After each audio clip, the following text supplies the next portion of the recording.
In April of 1945, an American reconnaissance platoon rolled into a quiet Bavarian village and found the well covered with white cloth. Not sealed, not destroyed, covered. 9 villagers were lying around it with blue lips and foam at the corners of their mouths. 7 more were still alive, curled on the stones, clawing at their own throats as if the air had turned solid inside them. The Americans had expected a surrender flag. Instead, they had found a weapon with no barrel. The village was called Rosenfeld, a farming place east of the Lech River, small enough that every doorway faced the square, and every family drew water from the same stone well. The Germans had passed through before dawn, not regular infantry, not boys throwing down rifles. A clean truck convoy with SS plates, 2 medical orderlies, and 1 doctor in a black officer's coat. He had told the villagers the Americans were bringing disease. He had told them the water must be tested before the enemy arrived. Then he put gray powder into the bucket, stirred it with his riding crop, and chose 16 civilians to prove it was safe. Grandmothers, farmhands, a baker's wife, a 12-year-old boy. He made them drink at gunpoint. When the first woman fell, he did not step back. He took out a notebook. Captain Aaron Pike reached the square 20 minutes after the first American scout screamed for a medic. Pike was 36 years old, a medical officer from Toledo, Ohio, and he had spent 11 months patching men whose bodies had been opened by artillery. He thought he understood what cruelty looked like. Then he knelt beside an old farmer whose fingers were still locked around a tin cup. There was no shrapnel, no bullet wound, no burn, only the bitter smell around the mouth, the strange color of the skin, and the terrible speed of the dying. Pike opened his kit so hard the latch snapped. "Do not let anyone drink," he shouted. A young private froze with his canteen already half unscrewed. Pike slapped it out of his hand. "No water, not from the well, not from the pump, not from a bucket, nothing." The private looked at the bodies and went pale. "Captain, what is it?" Pike stared down into the well. The water looked clean. That was the evil of it. A poisoned road looks blocked. A mined bridge looks broken. But poisoned water waits with the face of mercy. Pike pulled a glass vial from his case, filled it from the bucket, and added a field reagent meant for industrial exposure accidents. The liquid darkened almost at once.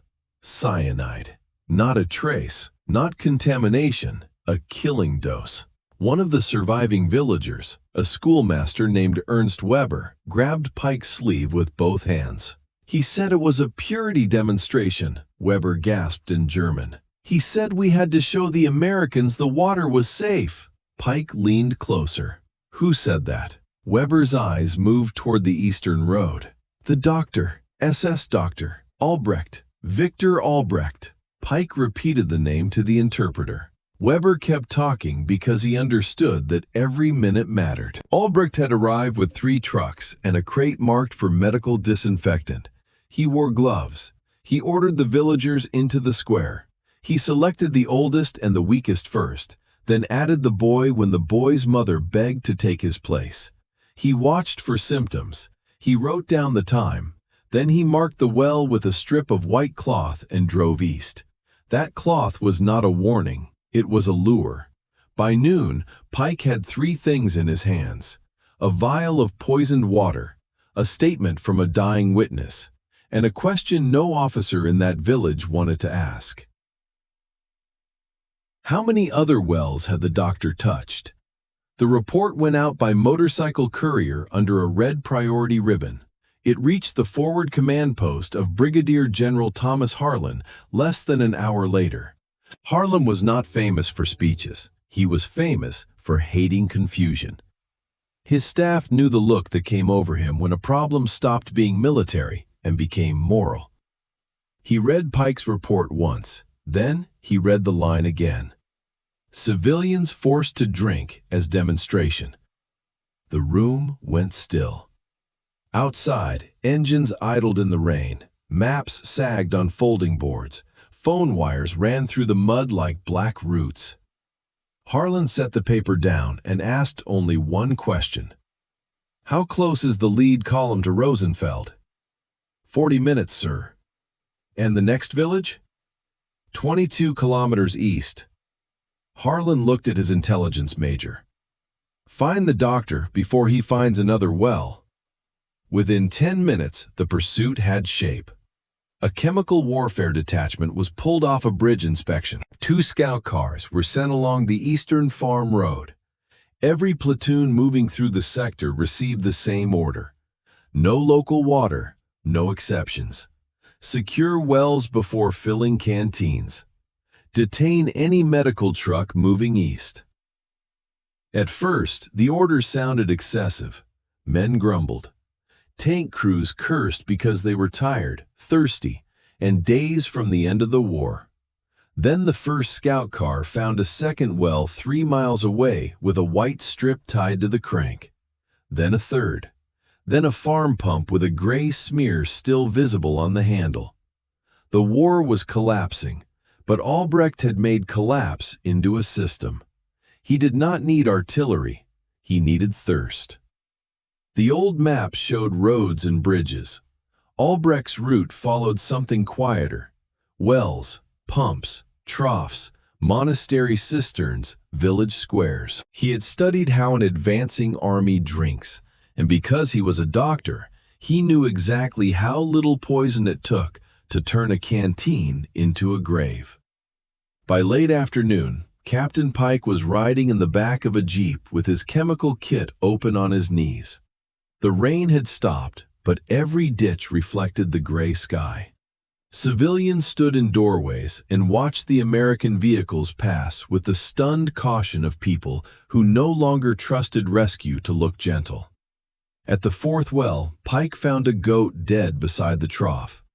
At the 5th, an American sergeant admitted that 2 of his men had already filled their canteens before the order arrived. Pike made them pour the water into the mud. One soldier laughed nervously. "Feels foolish wasting water in Germany." Pike looked at him. "You just wasted a funeral." No one laughed after that. By nightfall, the Americans had a pattern. Albrecht was not running at random. He was moving ahead of the main road, poisoning water sources just before the Allied columns reached them. He was building an invisible front line out of village wells. The darkest report came at 2100 hours. A patrol found fresh tire tracks near the hamlet of Kappel, 20 kilometers east of Rosenfeld. The well rope was wet. The bucket was still swinging. And on the ground beside it lay a single leather glove, black, officer issue, dusted with gray chemical powder.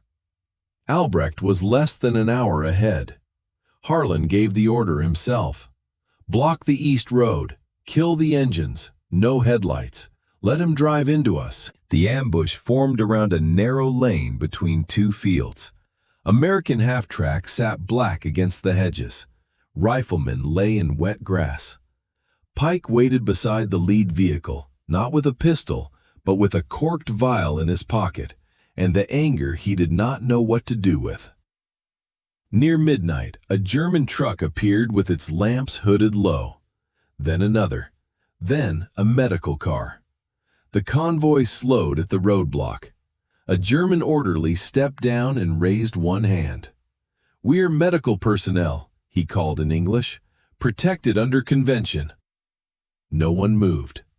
Then the rear door of the medical car opened, and Dr. Victor Albrecht stepped into the road.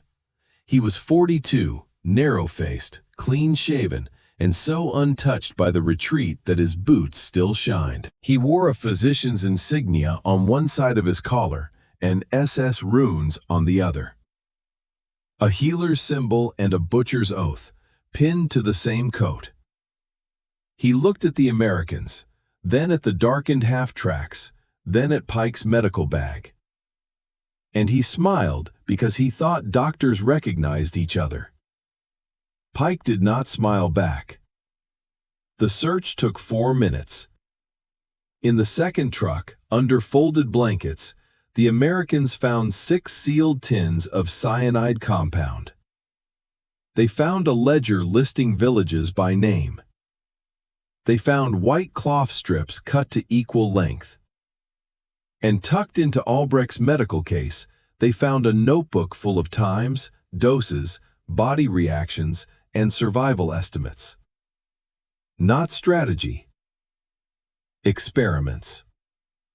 Albrecht was transported to Harlan's command post before dawn. They put him in a schoolhouse classroom because every real office had been shelled or stripped bare. Children's arithmetic still covered the board. 2 plus 3, 7 minus 4. Under those chalk marks, Pike laid out the evidence. The vial, the glove, the ledger, the names of Rosenfeld's dead. Albrecht watched with mild impatience, as if the Americans had interrupted a lecture. Harlan entered last. He did not shout. That made the room worse. "You are a physician," Harlan said. Albrecht adjusted his cuffs. "I am an officer performing military denial work. You forced civilians to drink poison. I demonstrated that the enemy could not trust local sources." Pike's jaw tightened. "You used them as test animals." Albrecht finally looked at him. "Doctor, in a collapsing front, all available material has military value." Harlan stepped closer. For the first time, Albrecht's expression changed. Not fear, calculation. Harlan placed the ledger on the desk between them. "You will mark every well you poisoned." Albrecht said nothing. Harlan nodded to the interpreter, then to the military policeman at the door. "A field tribunal is being convened. The charges are murder of civilians, misuse of medical protection, and chemical sabotage against water sources.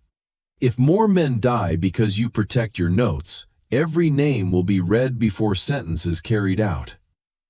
Albrecht glanced at the window. Outside, the rain had started again. "You need my map," he said. Harlan leaned over the desk. "No, I need those wells found. You need the map to be useful before the rope becomes easier." The classroom went silent, except for the rain on the glass. Albrecht held for 20 seconds. Then he reached for the pencil. His hand did not shake when he began. That bothered Pike more than if it had. By morning, the map showed 11 poisoned water sources across a 30-mile belt. Some were already marked with white cloth. Some were not. One sat beside a road where an American field kitchen was scheduled to stop before noon. Another fed a stone trough where armored infantry had watered pack animals the day before. A third was outside a convent sheltering refugees. Harlan did not wait for a perfect report. He sent men to every mark on the map. At the convent, they reached the cistern as 2 nuns were drawing a bucket for a room full of displaced children. At the road kitchen, they arrived while cooks were lowering coffee urns from a truck. At the stone trough, an infantryman had already lifted a helmet full of water to his mouth. A sergeant knocked it away so hard the helmet dented. By sunset, 11 wells were sealed. 3 companies that would have passed through that belt drank from tanker trucks instead. No one called that mercy. It was arithmetic. The kind Albrecht understood. How many doses in a tin? How many men in a platoon? How many minutes before a throat closes? Only now the numbers had turned against him. The tribunal lasted less than an hour because the evidence did not need ornament. Witness statements, chemical samples, the ledger, the marked map, the dead in Rosenfeld. Albrecht listened as if the charges belonged to someone else. When asked for a final statement, he said the same thing he had said from the beginning. The work was logical.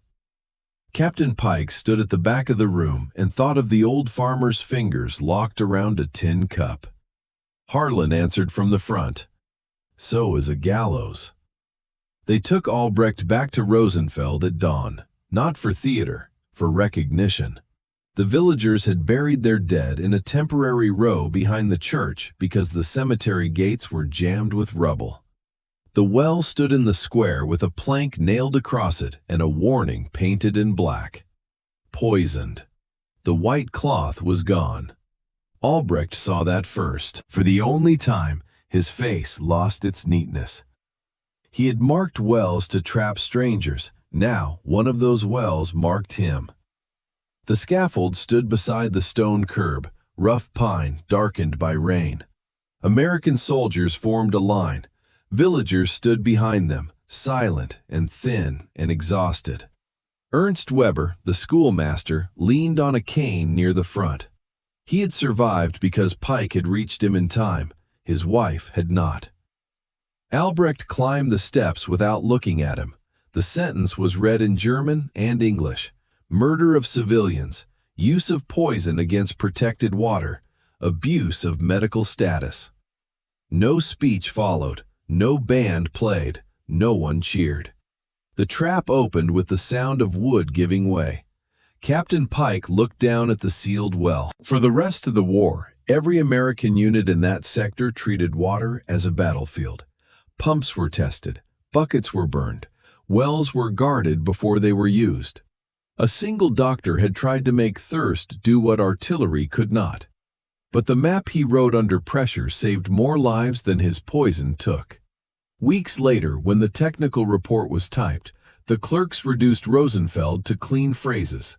Cyanide contamination, civilian casualties, enemy medical officer apprehended. 11 sources secured. The paper did not carry the smell of wet stone.